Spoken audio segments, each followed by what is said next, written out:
ओम श्री गणेशाय नमः। हरे कृष्णा, राधे राधे। मैं कुसुम सिंह छत्राणी आप सभी का अपने चैनल शिव शक्ति में हार्दिक स्वागत करती हूँ। आज मैं आप लोगों को शिव महापुराण के चौथा खंड के यानी कुमार खंड के 13वां अध्याय की कथा सुनाने जा रही हूँ। गणेश उत्पत्ति और चरित्र। सूत जी कहते हैं, तारकासुर के शत्रु स्कंद का यह चरित्र सुनकर नारद जी बहुत प्रसन्न हुए। उन्होंने ब्रह्मा जी से कहा कि हे प्रजानाथ, स्वामी कार्तिकेय का यह अमृतमय चरित्र तो मैंने सुना।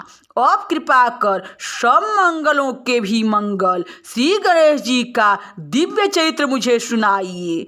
तब नारद जी के इस प्रकार के वचनों को सुनकर ब्रह्मा जी प्रसन्न हो शिव जी का स्मरण करते हुए बोले, हे नारद जी, कल्प भेद से गणेश जी के कई प्रकार के चरित्र हैं।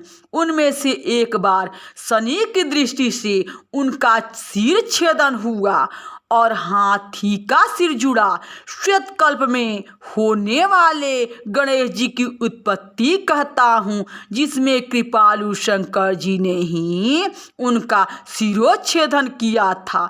सृष्टिकर्ता शंकर के विषय में यह सब कुछ भी संदेह करना योग्य नहीं है, क्योंकि सबके पति शंकर जी सगुण भी हैं और निर्गुण भी।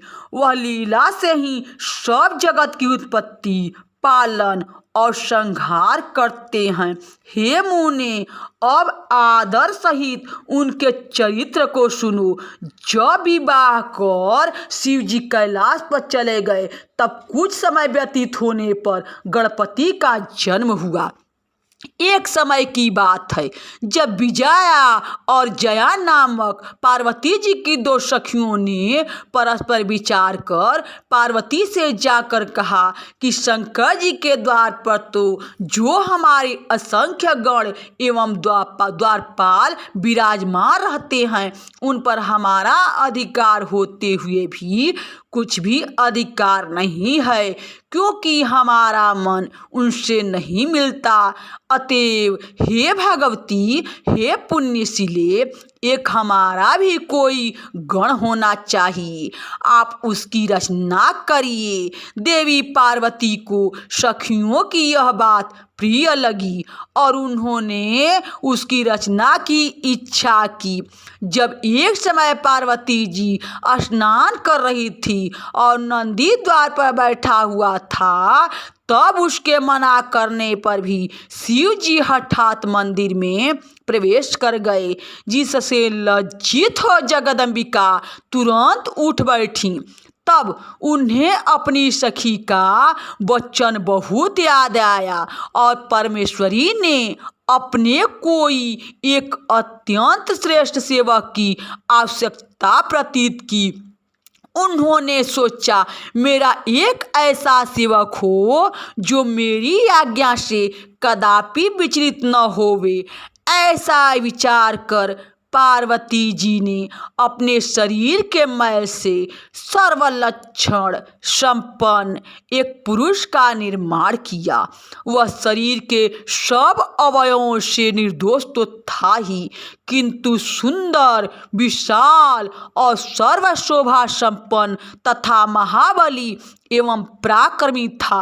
पार्वती जी ने उसे अनेक प्रकार के वस्त्रों से सजा, अनेक प्रकार के अलंकारों से युक्त कर बड़ा आशीर्वाद दिया और कहा कि तुम ही एकमात्र मेरे पुत्र हो, दूसरा कोई नहीं। तब उस पुत्र ने पार्वती जी से कहा कि हे माता, मेरे लिए क्या आज्ञा है, मैं आपकी सब आज्ञाओं को पूर्ण करूँगा। पार्वती जी ने कहा कि तुम मेरे द्वार के रक्षक हो, मेरी आज्ञा के बिना कोई कैसा भी क्यों न हो, मेरे घर के भीतर न आने पावे। कितना भी कोई हट क्यों न करे, तुम उसे न आने देना। ऐसा कहकर पार्वती जी ने गणेश जी के हाथों में एक लकड़ी दे दी और प्रेम से मुख चूमकर द्वार पर बिठा दिया।